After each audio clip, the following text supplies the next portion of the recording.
안녕하세요. 클리블랜드 한미교회 김민석 목사입니다. 현대인들을 위한 성경 이야기 전도서 편, 오늘은 8번째 전도서 7장을 같이 공부하겠습니다. 전도서 7장이 말하는 것은 이제 지혜로운 성도의 생활에 관한 것입니다. 그래서 제가 제목을 지혜로운 성도의 생활 이렇게 붙였다가 살짝 좀 바꾸어 보았습니다. 슬기로운 성도의 생활, 그렇게 바꿨습니다. 짐작하시는 분이 계시겠지만 슬기로운 성도의 생활이라고 하는 이 제목은 최근에 끝난 한국의 드라마 제목에서 제가 좀 따온 것입니다. 굉장히 많은 사람들이 좋아했던 그 드라마인데요. 이 드라마를 만든 작가와 제작자가 그 이전에 또 슬기로운 감방생활 이런 드라마도 만들었다고 합니다. 슬기로운이라고 하는 말이 좀 좋더라고요. 어떻게 보면 지혜롭다는 말은 마치 우리가 책에서나 좀 이렇게 읽을 수 있는 그 표현이라면, 슬기롭다는 말은 우리가 일상생활에서 자주 듣고 또 사용하는 표현 같아서 이렇게 크게 다르지는 않는데 지혜롭다나 슬기롭다나 같은 이제 의미라고 생각하지만 좀 더 그 현장감이 있다 그럴까요? 좀 우리가 흉내낼 수 있을 것 같다는 생각. 지혜로운 사람 그러면 뭔가 좀 어렵고 나와는 좀 거리가 먼 것 같지만, 슬기로운 사람, 슬기로운 성도의 생활, 이것은 뭔가 좀 내 것 같다는 생각이 좀 들었습니다. 그래서 굳이 한번 제목을 제가 한번 이렇게 만들어 보았습니다. 슬기로운 성도의 생활. 오늘 전도서 7장은 우리가 성도로서 세상을 살아가면서 어떻게 하면 좀 지혜롭고 슬기로운 마음을 가지고서 살아갈 수 있을까에 대한 이야기입니다.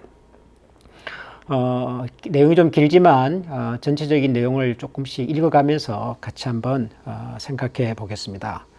먼저 1절부터 10절까지 내용을 살펴보겠는데요. 제가 한번 읽어보겠습니다. 좋은 이름이 좋은 기름보다 낫고 죽는 날이 출생하는 날보다 나으며 초상집에 가는 것이 잔치집에 가는 것보다 나으니 모든 사람의 끝이 이와 같이 됨이라. 산자는 이것을 그의 마음에 둘지어다. 슬픔이 웃음보다 나음은 얼굴에 근심하는 것이 마음에 유익하기 때문이니라. 지혜자의 마음은 초상집에 있으되 우매한 자의 마음은 혼인집에 있느니라. 지혜로운 사람은 사람의 책망을 듣는 것이 우매한 자들의 노래를 듣는 것보다 나으니라. 우매한 자들의 웃음소리는 솔 밑에서 가시나무가 타는 소리 같으니 이것도 헛되니라. 탐욕이 지혜자를 우매하게 하고 뇌물이 사람의 명철을 망하게 하느니라. 일의 끝이 시작보다 낫고 참는 마음이 교만한 마음보다 나으니 급한 마음으로 노를 바라지 말라. 노는 우매한 자들의 품에 머무름이니라. 옛날에 오늘보다 나은 것이 어찌미냐 하지 말라. 이렇게 묻는 것은 지혜가 아니니라. 네, 지혜로운 사람, 어리석은 사람, 우리 성경에서는 우매한 사람 이렇게 표현했는데요. 지혜롭게 사는 것과 어리석게 사는 것에 대한 비교입니다. 어떻게 하는 것이 지혜로운 삶인가에 대한 이야기를 1절부터 10절을 보면 세 가지의 비교로 이렇게 설명을 하고 있습니다. 뭐뭐처럼 하는 것이 또 뭐뭐처럼 하는 것보다 더 낫다. 이런 식인 거죠. 그래서 처음에 보면은 초상집에 가는 것이 잔치집에 가는 것보다 낫다. 이런 비교가 나오고요. 그 다음에 두 번째는 지혜로운 사람의 책망을 듣는 것이 우매한 사람의 노래를 듣는 것보다, 어리석은 사람의 칭찬을 듣는 것보다 낫다. 이게 이제 두 번째 비교고요. 그리고 세 번째는 일의 끝이 그 일의 시작보다 낫다. 이렇게 비교하고 있습니다. 세 가지 비교죠. 이렇게 하는 것이 저렇게 하는 것보다도 낫다라고 하는 내용입니다. 제일 처음에 등장하는 것이 초상집에 가는 것이 잔치집에 가는 것보다 낫다. 이런 표현인데요. 저는 전도서에 나오는 이 말씀을 이렇게 읽으면 제가 처음 교회 다니기 시작했을 때 그 목사님 설교가 생각이 납니다. 제가 이제 중학교 1학년부터 교회를 다니기 시작했는데 다른 설교도 목사님 설교가 어렵죠. 중학생에게 어른의 설교가 절대로 쉽지가 않으니까요. 그런데 하루는 교회 주부에 나온 목사님의 설교 제목이 굉장히 독특했습니다. 그 제목이 뭐냐면 초상집에 가는 것이 잔치집에 가는 것보다 낫다. 이게 이제 그날의 설교 제목이었죠. 그러니까 어린 마음에 설교도 어렵지만 그날의 그 제목은 더 어려웠죠. 초상집에 가는 것이 어떻게 잔치집 가는 것보다 나을까? 그래서 그날 목사님이 무슨 설교를 하셨는지 설교는 내용은 기억이 안 나지만 그 목사님의 설교 제목은 지금까지도 기억이 납니다. 초상집에 가는 것이 잔치집에 가는 것보다 낫다. 그런데 오늘 제가 이제 똑같은 설교는 아니지만 똑같은 내용을 지금 이렇게 공부하고 있습니다. 만약에 누군가가 제가 지금 전도서 7장 강의하고 있는 이 내용을 듣는다면 비슷한 생각을 할지도 모르겠습니다. 무슨 소리냐? 잔치집에 가는 것이 좋은 일이지 무슨 초상집에 가는 것이 좋다고 말하느냐? 이건 말이 안 된다. 이런 생각을 할 수도 있겠습니다. 그런데 전도자가 초상집에 가는 것이 잔치집에 가는 것보다 낫다라고 말하는 데는 이제 그만한 이유가 있겠죠. 우리가 그냥 상식적으로 생각을 해봐도 초상집에 갈 때 뭔가 좀 우리가 우리 인생을 돌아본다고 그럴까요? 좀 성찰한다 그럴까요? 그런 좀 마음을 가질 시간들이 많죠. 잔치집에 가서 흥겹게 시간을 보내는 것도 좋은 일이지만 그러나 초상집에 가서 우리의 인생을 한번 쭉 되돌아볼 수 있는 시간을 갖는 것은 참으로 우리에게 필요하고 중요한 일일 겁니다. 그런 측면에서 초상집에 가는 것이 인생의 죽음을 묵상해 보는 것이 우리에게 필요하다. 그렇게 얘기할 수 있다고 저는 생각을 합니다.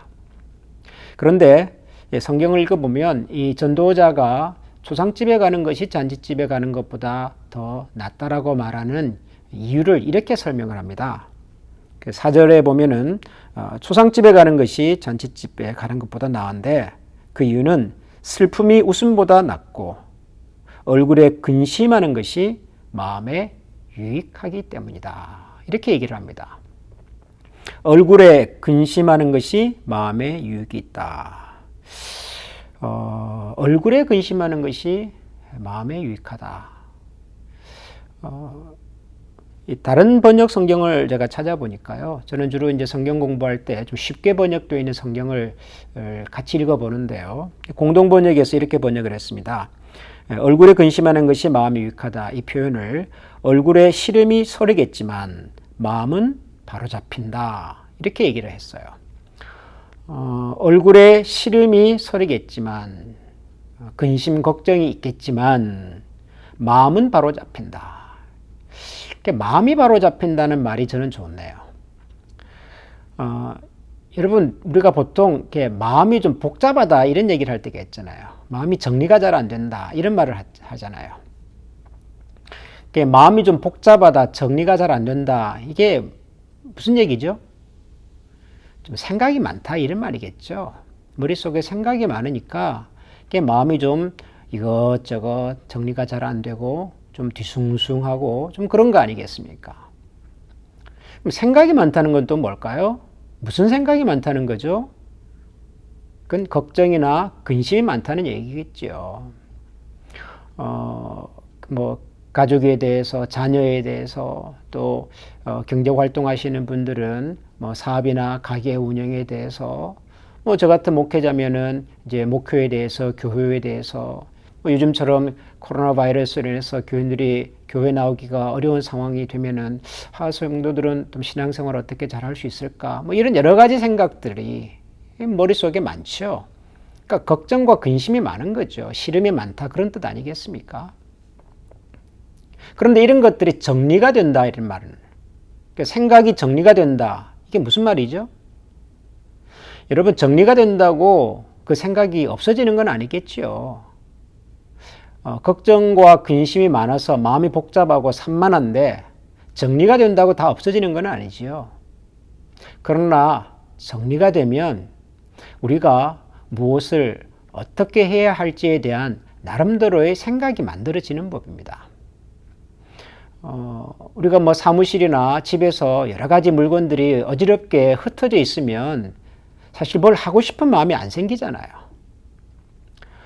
그렇지만 물건들이 제자리에 다 들어가 있고 책상이 정돈이 되어 있으면은 그럴 때는 뭔가 좀 마음에 새로운 일을 해보고 싶은, 일을 더 열심히 해보고 싶은 이런 생각이 들지 않습니까? 저는 같은 이치가 아닐까 생각합니다. 우리가 세상을 살아가다 보면 여러 가지 우리의 마음을 어지럽게 만들고 복잡하게 만드는 일들이 있습니다. 그게 뭐 사람과 사람과의 문제든 혹은 뭐 이렇게 생활에 관한 문제든 혹은 뭐 건강에 관한 문제든 뭐 여러 가지 걱정과 근심들이 많은데 이 초상집 한 사람의 생의 마지막 순간을 같이 한번 들여다보고 또 그 자리에서 우리 인생을 묵상해 보면 우리 사람이 가지고 있는 생각과 걱정이라고 하는 것이 우리가 생각하는 것만큼 그렇게 심각하거나 큰 것이 아니구나 하는 생각을 갖습니다. 사람이 죽음 앞에서는 우리가 한평생 가졌던 모든 것들이 그걸 뭐라고 그러죠? 리셋이 됐잖아요, 리셋. 그러니까 백지 상태로 다시 돌아가는 것 같아요. 아무리 화려하게 살았던 사람도 아무리 초라하게 살았던 사람도 죽음 앞에서는 똑같아지지 않습니까? 우리가 아무리 멋지게 살아도 한평생이고 아무리 힘들게 살아도 한평생인데 그 사람의 인생의 마지막 순간을 보면 우리 인간의 삶이라고 하는 것이 보잘것없는 거구나. 우리가 그렇게 심각하게 생각하는 것도 죽음 앞에 서 보면 그렇게 심각한 문제가 아니고 우리가 그렇게 힘들었던 문제도 죽음 앞에 서 보면 그렇게까지 힘들할 문제도 아니구나. 이런 생각도 든다고요. 화려하게 살았다고 죽음 너머까지 그 화려함을 가지고 가겠습니까? 그렇다면 화려하게 살았던 내 인생을 죽음 이전에 좀 잘 정리하고 가야 되겠구나. 이런 생각도 하게 되는 거죠. 결국 죽음이라고 하는 것은 자신을 돌아보는 시간입니다. 인생을 돌아보는 시간이지요. 그러니까 우리가 살아가면서 중간중간 내가 어떻게 살아왔는지 또 앞으로 내가 어떻게 살아야 할지를 점검해보고 사는 것은 그건 매우 중요한 일이라고 생각합니다. 그러니까 얼굴에 시름이 서리겠지만 마음은 바로 잡힌다. 세상에 죽음을 좋아하는 사람이 어디 있나요? 병을 좋아하는 사람이 있습니까? 아픔을 좋아하는 사람이 있습니까? 없지요. 그러나 아픔이나 고통이나 죽음 앞에 서보면 오히려 우리의 마음과 생각이 정리가 될 수가 있다. 특별히 우리는 하나님을 믿는 사람들이니까 하나님께서 우리에게 주신 인생의 분량을 남은 시간을 어떻게 살아야 할 것인가에 대한 나름대로의 생각과 마음을 다시 가다듬는 시간이 되더라는 거죠. 그래서 전도자는 초상집에 가는 것이 잔치집에 가는 것보다 더 낫다. 이런 얘기를 하고 있습니다. 두 번째 이제 비교는 비슷하지만 지혜로운 사람의 책망을 듣는 것이 우매한 자들의 소리를 듣는 것보다 낫다. 5절에 나오는 말씀이지요. 지혜로운 사람의 책망을 듣는 것이 어리석은 사람의 노래를, 어리석은 사람의 칭찬을 듣는 것보다 낫다. 저는 이 말씀을 읽으니까 옛날에 고등학교 다닐 때 배웠던 고사성어가 생각이 나네요. 양약은 고구이나 이어 병이요 충언은 여기이나 이어 행이라. 이런 말씀인데 공자님 말씀입니다.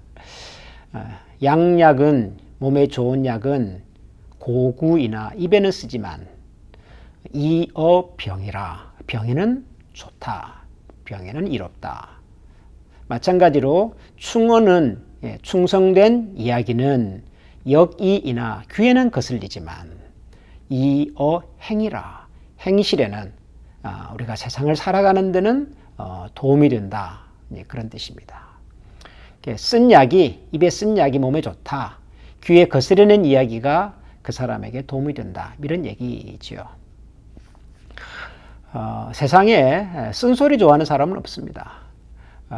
이렇게 정치하는 분들 중에서 별명이 뭐 쓴소리다, 나는 쓴소리다 이런 분이 있는데 한 사회가 건강하게 가기 위해서는 비판이 필요하지만 그러나 그 비판의 이야기를 좋아하는 사람은 없습니다. 별명이 쓴소리인 사람조차도 자신에게 쓴소리하는 사람을 좋아하지는 아마 않을 겁니다. 그런데 쓴소리는 필요하지요. 좋지는 않지만 달갑지는 않지만 그러나 필요는 합니다. 그 자동차를 타고 갈 때 자동차에 뭔가 이상이 있을 때는 시그널이 울리잖아요. 뭐 삐삐 한다든가 불이 들어온다든가 거슬리죠.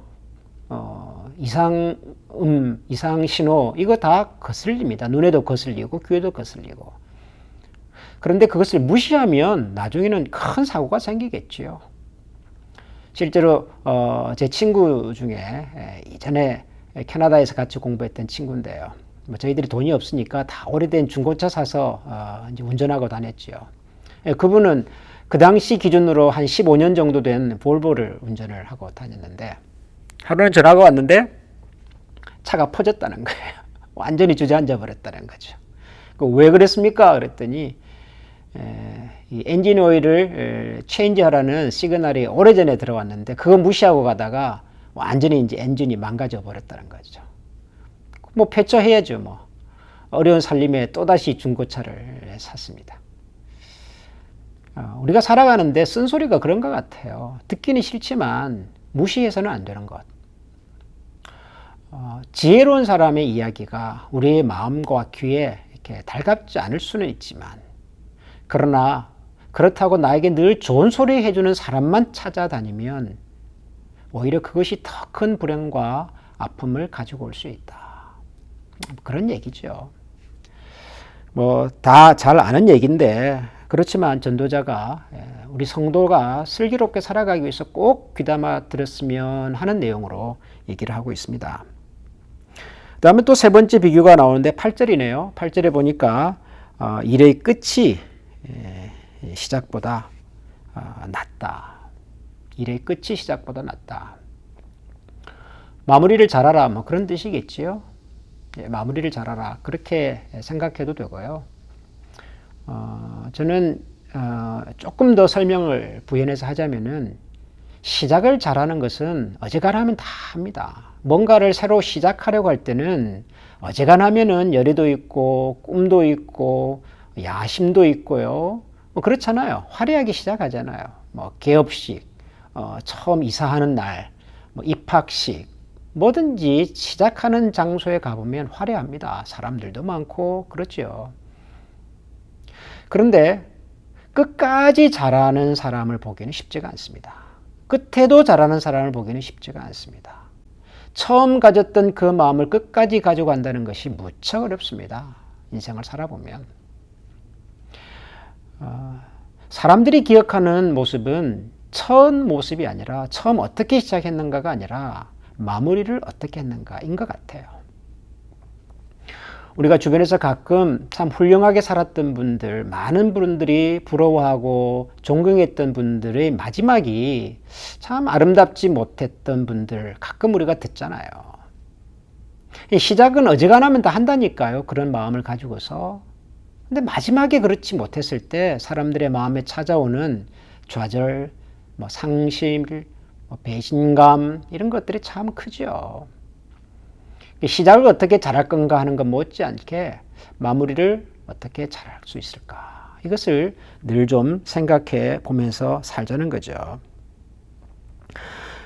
그래서 1절부터 10절까지 이 전도자가 말하는 슬기로운 성도의 생활에서는 크게 볼 때는 저는 두 가지인 것 같아요. 하나는 중간 점검을 좀 잘 해보면서 살아라. 중간 점검을. 또 하나는 아픈 얘기라도 좀 달게 들으면서 살자. 그런 마음 가지고 끝까지 초심을 잃지 말고 살면 좋겠다. 그게 신앙생활이든 그게 뭐 사업이든 뭐 공부든 무슨 일이든 중간중간 점검해 가면서 내 귀에 거슬리는 얘기를 할지라도 그걸 달게 들으려고 노력을 하면서 첫 마음 잃지 말고 끝까지 한번 가보면 좋겠다. 이게 이제 전도자가 1절에서 10절까지에서 하는 이야기 같습니다.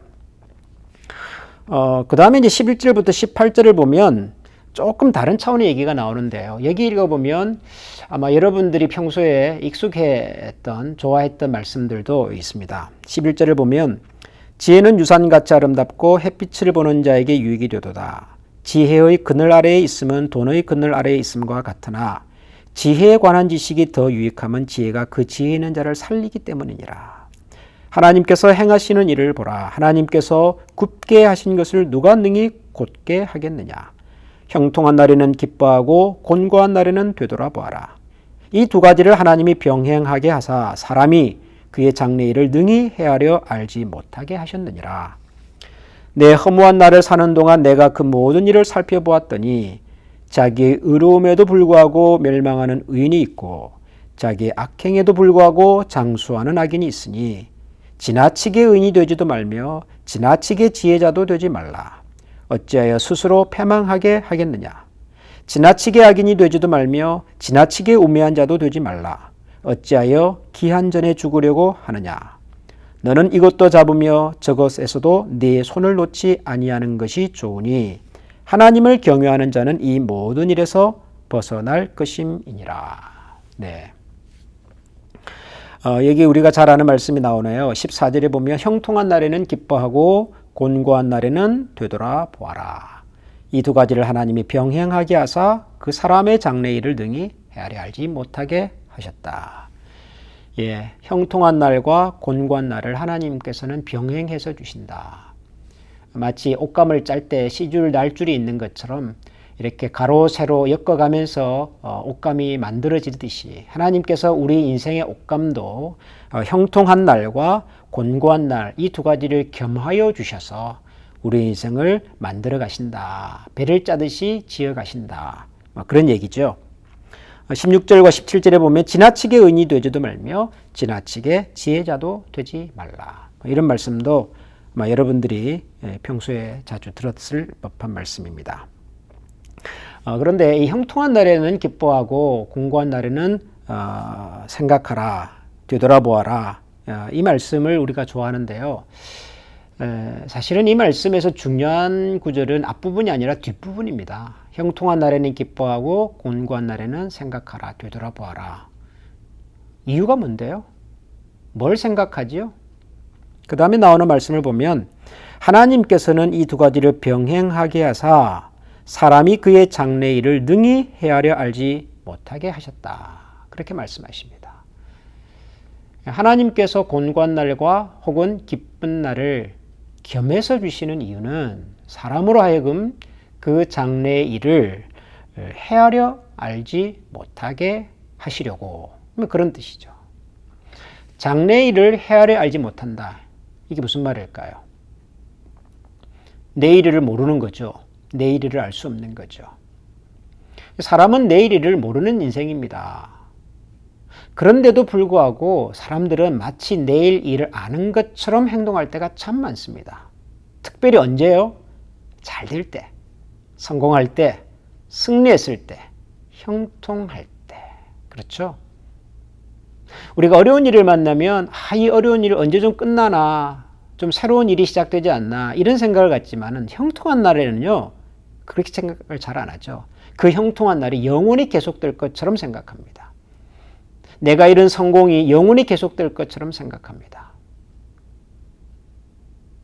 그 말은 내일의 인생의 내 인생의 주인이 마치 나 자신일 것 같은 그런 착각을 갖고 살게 되더라는 거죠. 그래서 하나님께서는 우리 인생에게 형통한 날과 함께 곤고한 날도 주십니다. 또 곤고한 날을 주신다고 영원히 계속해서 곤고한 인생이 되게 하지는 않으십니다. 우리를 위한 형통한 날이 또 예비되어 있습니다.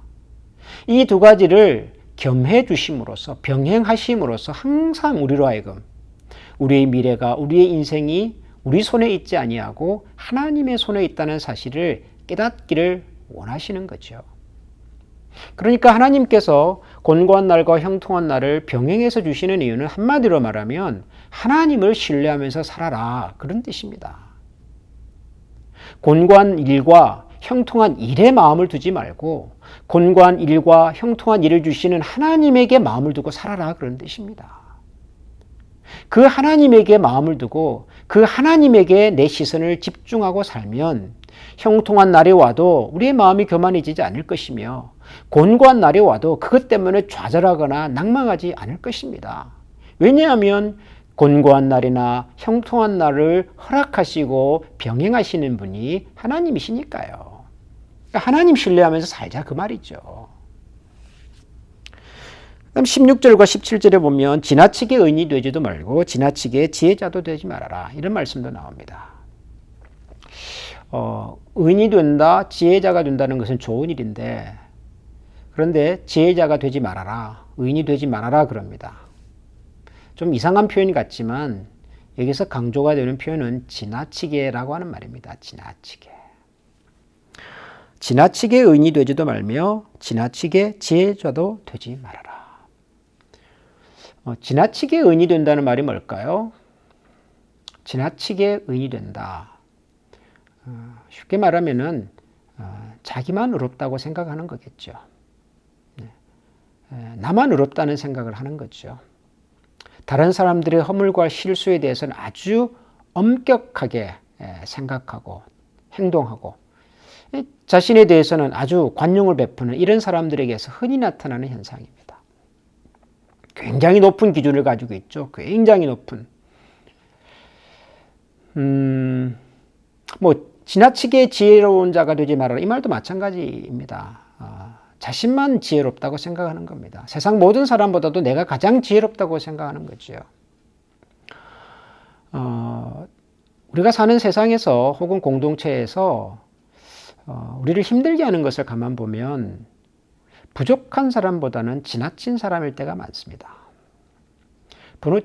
부족한 사람은 대개 그 사람 혼자만 힘들고 그 사람은 혼자만 아파할 때가 많습니다. 근데 지나친 사람은요, 다른 사람을 아프게 합니다.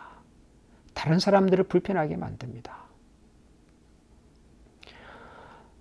지혜로운 사람이 되어야 하는데 지혜로움에도 정도와 상황이 있는 거죠. 똑같은 말이라도 어떤 사람에게는 그것이 도움과 격려가 되지만 어떤 사람에게는 아픔과 좌절과 비수가 될 때가 있습니다. 그래서 우리가 말을 가려서 하자, 그렇게 표현하지 않습니까? 의롭게 살아야죠. 바르게 살아야죠. 근데 어떤 사람은 의로운 자리에, 바르게 선 자리에 설 수 있는 힘도 용기도 아무것도 없는 사람들이 있습니다. 그런 사람들은 우선 그 자리에 설 수 있도록 격려하는 것, 부축해서 도와주는 것이 먼저겠지요. 그러니까 의로워해야 하는데, 지혜롭게 살아야 하는데 마치 나만 세상에서 가장 지혜롭고 나만 세상에서 가장 의로운 것처럼 행동하거나 말하지는 말자라는 거죠. 그래서 참 우리의 말과 행동이 신중해야 합니다. 매사에 말을 하기 전에, 행동하기 전에 한 번 더 곱씹어 보아야 하는 거죠. 제가 전도서 공부하면서, 이 7장 공부하면서 이런 생각이 들었습니다. 전도서 공부하면서도 김 목사 너무 말하지 마라. 말이 너무 많으면 안 좋겠다. 그런 생각이 제가 들었어요.